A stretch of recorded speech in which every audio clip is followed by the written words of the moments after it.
Zak Baruch. Vise à l'émotion. Alors, non. Les moisissures. Les moisissures. Moisissures.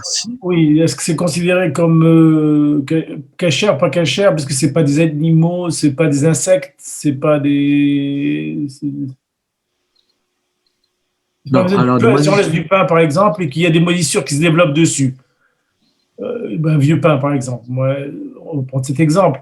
Est-ce que si on le mange, c'est cachère ou pas cachère? Voilà. c'est cachère. Parce que des moisissures, c'est pas des insectes. Mais c'est interdit par la halakha de le manger. Vu qu'on n'a pas le droit de manger tout ce qui a de la moisissure et tout ce qui est sale et tout ce qui est dégoûtant, c'est interdit à de manger. C'est écrit dans la Torah, Loteshakhtsu et nafshetechem, ne rendez pas vos âmes dégoûtantes. Et les sages ont appris que ce passouk-là inclut également toutes les choses dégoûtantes qu'on mange, pas juste ce que la Torah définit comme pas cachère, mais également moisissure et des autres choses du style sont également interdits, pas à cause de l'interdit des insectes, mais à cause de l'interdit de ne pas manger des choses dégoûtantes. Oui, mais alors, par exemple, le vin. Le vin, il y a des moisissures qui se développent à l'intérieur pour qu'il fermente. Donc, comment ça se passe? J'ai dit si c'est des choses dégoûtantes. Non, non, Pas si c'est, pour qu'il tourne, pour que le vin devienne vin, il faut qu'il fermente avec des moisissures. Comme la alors, bière, par exemple. Voilà. si c'est l'habitude et que c'est la façon que ça devienne meilleur, Ouais. les fromages aussi, il faut Oui, un peu que voilà, ça tourne. oui. Alors, quand est-ce que c'est interdit? C'est si c'est une chose qui est considérée dégoûtante. Là, c'est interdit. Et là, ça rentre dans l'autre chaque et nafshotechem. Mais si c'est une chose que c'est l'habitude, et que le contraire, ça devient encore mieux, lorsque ça pourrit un peu, alors là, c'est bien sûr, c'est pas bon. Ok, d'accord. Merci. D'ailleurs, il y a de la halachot. Comment faire que le fromage soit cachère? Comment faire que le vin, il soit cachère? Mais, le problème le problème que ça fermente, c'est le problème. Ça, c'est la façon qu'on le consomme. D'accord, ok. J'ai une question pour 5 variétés. Si vous acceptez de me répondre. J'utilise un verre comme à titre d'appât pour pêcher un poisson. Le poisson, je le fais, je mange le poisson. Est-ce que j'ai transgressé la halakha? Alors, tu manges le poisson. Qui a mangé le verre? Tu as mangé le verre. Mais quand tu ouvres le poisson, tu le nettoies avant de le cuire. Oui, mais il l'a mangé quand même. Oui, mais ça, il n'y a pas de problème tant que tu nettoies, parce que quand tu pêches le poisson, il a peine avalé le truc, et donc le verre, tu dois pouvoir le trouver. Et puisque tu jettes les intestins et que tu rinces le poisson, alors tu n'auras pas mangé le verre. Le problème à l'Afrique serait si personne, il fait l'erreur de ne pas laver les intestins et que le verre, il est là complet et que le cuit avec le poisson, ça rend un problème. Et, parce que ça sera cuit avec. Tant que c'est à froid et qu'on a rincé, qu'on a sorti le verre, qu'on a cuit après, ça, il n'y a pas de problème. En ce qui concerne les pourritures ou le développement de la vie sur de la pourriture, le champignon, celui de Paris en tout cas, ça pousse sur du fumier. Du coup, c'est de la pourriture. Du coup, c'est cachère ou pas cachère? On a dit comme ça, il y a ici deux choses on a parlé de l'interdit des pourritures par rapport à deux choses. Dans le shiur, dans le Rambam, on a vu que des insectes qui poussent et qui sont développés pas par fécondation de mâles et femelles, mais par des pourritures. Mais ça devient des insectes, pas des plantes. Ça, c'est une chose qui est interdite.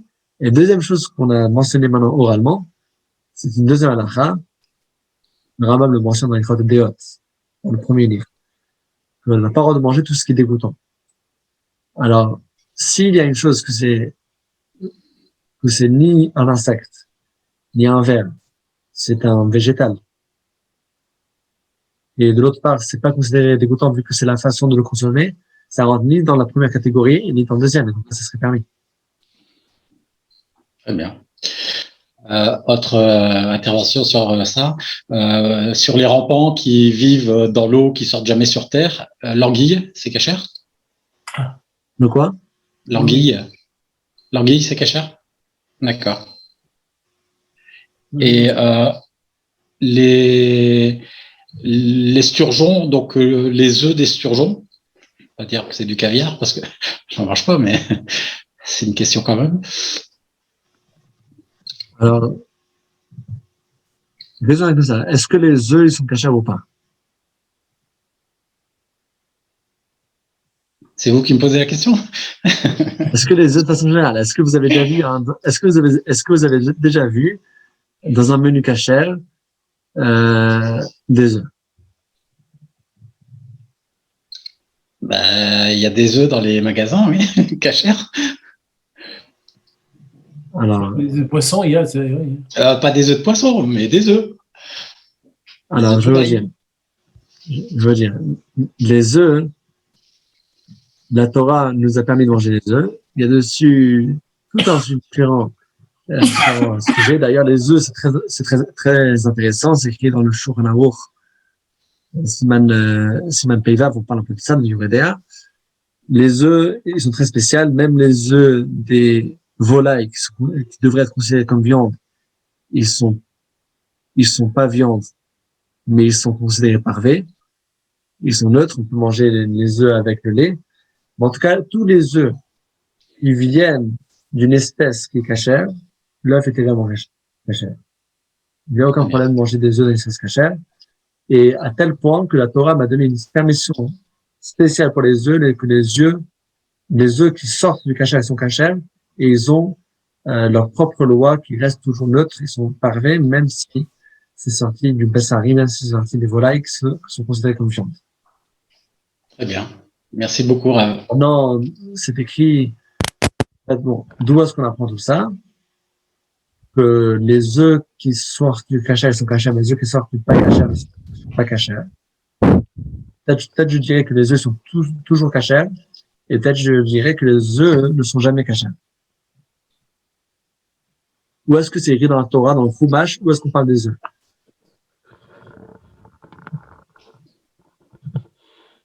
Alors, le secret, c'est que la Torah ne parle jamais des œufs par rapport aux lois de Kashrut. Si vous ouvrez le Chumash ne parle jamais des lois des œufs.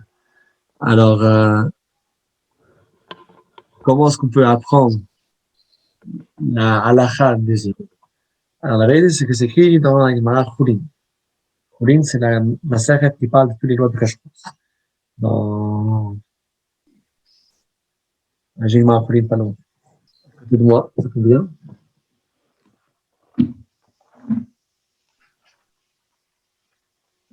Gemara Chulin, page Samerdalet Amoudbet, page 64. Alors, c'est écrit là-bas toute la halakha des œufs. C'est dans cette Gemara-là qu'on apprend la halakha des œufs. La Gemara dit, mais d'où est-ce qu'on apprend tout cela? Et on nous dit que c'est écrit dans le verset, dans Vayikra, chapitre 11, verset 16. Parmi les volailles qui sont pas cachères, c'est écrit qu'on n'a pas le droit de manger le Ya'ana et le Bat Ya'ana. On ne peut pas manger ni la Ya'ana et ni la fille de la Ya'ana. Alors, qu'est-ce que ça veut dire, la fille de la Ya'ana? Dans chaque volaille qu'on dit que c'est pas cachère, on précise également sa fille. Mais la fille, c'est les enfants de ces volailles. Eux-mêmes, ils font partie de l'espèce. Donc, pas besoin de préciser l'espèce et ses enfants. La deuxième chose que le commentaire ajoute ici, c'est que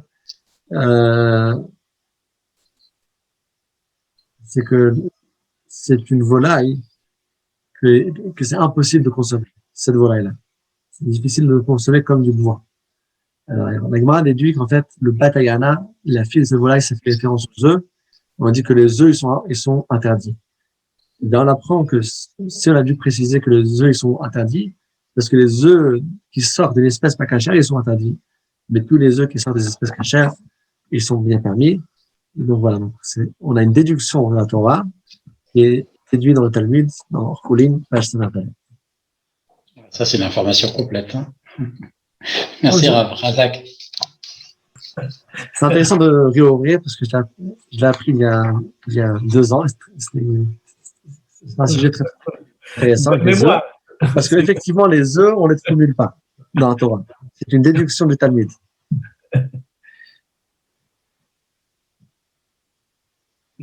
Alors, sur Roquefort, qui est un fromage à moisissure. Alors, on a déjà dit avant que quand il y a des moisissures qui n'ont pas d'insectes, le seul interdit qui serait de le manger, c'est si c'est dégoûtant et que c'est une chose qui est déjà périmée et que c'est pas l'habitude de le manger.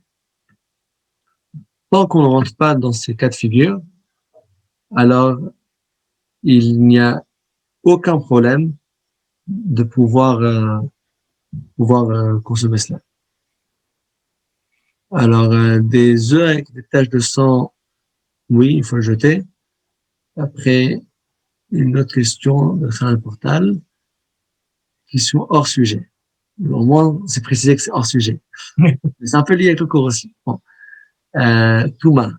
Pourquoi la Tola Tachani était présente dans la construction de Beth Amikdash et dans plein d'autres avodotes? Non, c'était un charetz.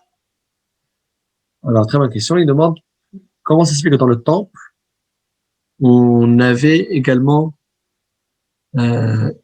des éléments qui venaient des rampants qui étaient impurs. Alors, la vérité, c'est que dans le même dans le Ktoret, on ramenait également du sang d'un animal qui n'était pas kasher. C'est-à-dire qu'il y avait Yuda, il y avait 11 ingrédients dans le Ktoret. Et il y avait parmi eux le mort, et le mort, c'est un sang d'un animal qui s'appelle Yadoua. Alors, c'est un sang d'un animal pas kasher. Et c'est écrit dans la Rizal que pourquoi on ramène ça, c'est écrit que c'est parce que le Beth Amikdash, il est suffisamment fort pour transformer même ce qui est impur en pur. Donc normalement, il faut tout préserver en pur, mais il y a une chose que la Torah a dit, qu'il fallait le ramener de l'impur, et c'était ce sang de l'animal impur dans le Ktoret, pour montrer que le Ktoret, il va transformer également la Touma en Kedusha. C'est pour ça que le Ktoret aussi, c'est 11, parce que d'habitude, les Sphirot et le monde entier, il est composé de 10, il y a 10 commandements, il y a 10 paroles de la création du monde, et l'autre part, 11 représente qu'on est au-delà de la nature, et donc, on peut transformer même ce qui est impur. Non seulement ça ne va pas abîmer, mais au contraire, le Ktoret, les encens seraient cachés uniquement si on a cette chose-là. Donc ça, je l'ai appris clairement, c'est écrit dans les livres par rapport au Ktoret. Maintenant, la question que tu poses, c'est une question similaire, mais sur les autres choses dans le Beth Amikdash, avec des shratim. Alors, a priori, on peut se servir de la même réponse. On parle là-bas dans l'Extoret pour les autres choses. Maintenant, la Tola Tachani. Alors, Tola Tachani, c'était quand on allait tisser tous les différents rideaux pour le Beth Amikdash, on se servait de différentes parties des animaux. Donc, c'est écrit qu'il y avait différentes parties qui venaient du végétal. À base de différents tissus, et il y avait également des tissus qui venaient à base des animaux, comme le Tola Tachani. Alors, le texte que j'ai vu qui explique ça, c'est parler des Ktoret, mais logiquement, je pense qu'on peut utiliser la même réponse par rapport à ça, par rapport à toutes les autres choses, qu'on se servait des choses qui venaient d'une source impure et qui étaient transformées en Kedusha, dans le Beth Amikdash. Ça, c'est mon humble avis, mais après, il faut vérifier s'il y a des sources claires qui parlent directement de ça. Mais il y a en tout cas une comparaison qu'on peut ramener du cas de Ktoret. Le Ktoret, c'est le pire, parce que le Ktoret, c'était rapporté dans le Kodesh, dans un des lieux les plus saints, les plus kadosh, et là-bas, on ramenait le Ktoret. Et d'ailleurs, Yom Kippour, on ramenait ça même à l'intérieur, dans le Kodesh Kodashim. Et malgré cela, il y avait là-bas une partie qui venait d'un animal impur, et c'était justement parce là-bas, on avait la force illimitée de transformer l'impur en pur.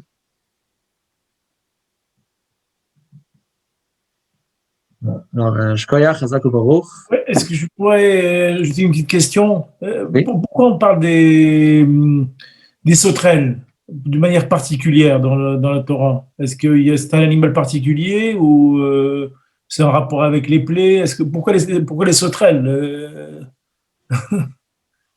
C'est étonnant. Qu'est-ce qu'il y a de spécial avec les sauterelles? Ouais, qu'est-ce qu'il y a de spécial avec les sauterelles? Dans les 10 plaies. C'est vrai que une des plaies, c'est avec les sauterelles, c'est vrai.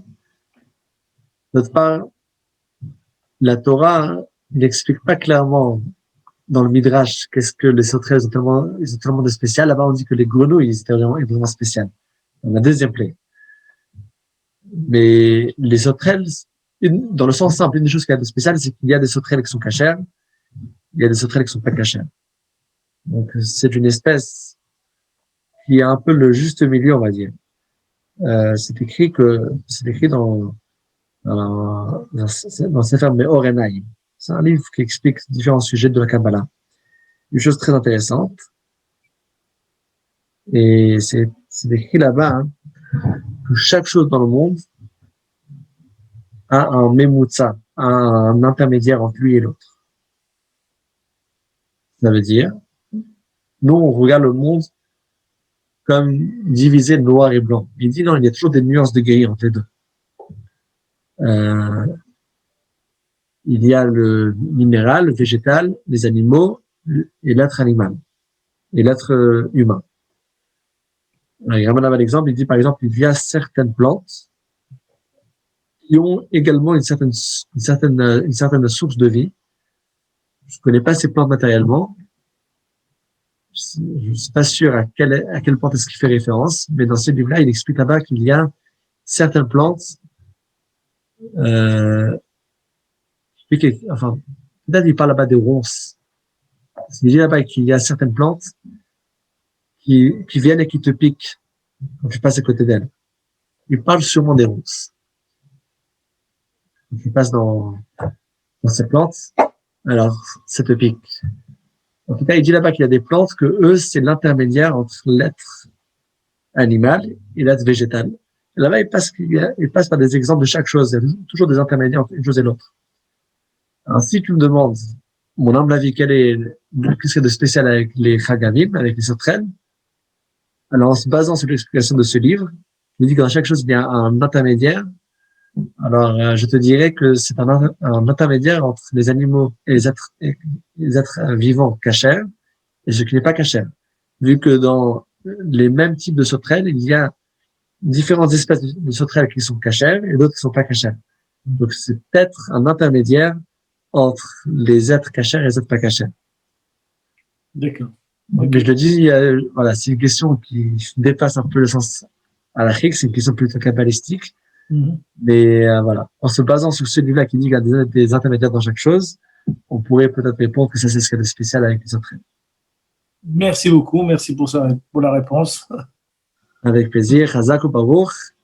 Notez bien dans vos agendas le prochain grand rendez-vous demain soir à 20h avec un méga shiur présidé par notre cher ami Yaakov, et le shiur sera sur le titre « Aimer son prochain comme soi-même ». Est-ce que c'est vraiment possible? Et dans ce shiur-là, on va découvrir avec le Père le Rav, comment découvrir ensemble le sens applicable, pratique de cette mitzvah-là qui est tellement liée avec la période actuelle de Sfirat HaOmer. Et avant cela, il y a rendez-vous demain matin à 7h du matin, Shacharit, dans la synagogue, suivi d'un petit déjeuner et d'un shiur sur les 10 commandements de Bezrat Hashem. Chazak u'Baruch, une excellente soirée à tous. Merci beaucoup. Chazak u'Baruch.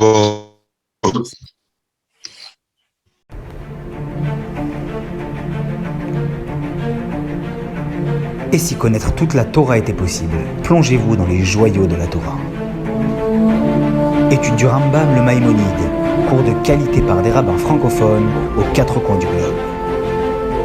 Un chapitre chaque jour, à raison de 20 minutes, pour finir en moins de 3 ans l'apprentissage de la Torah.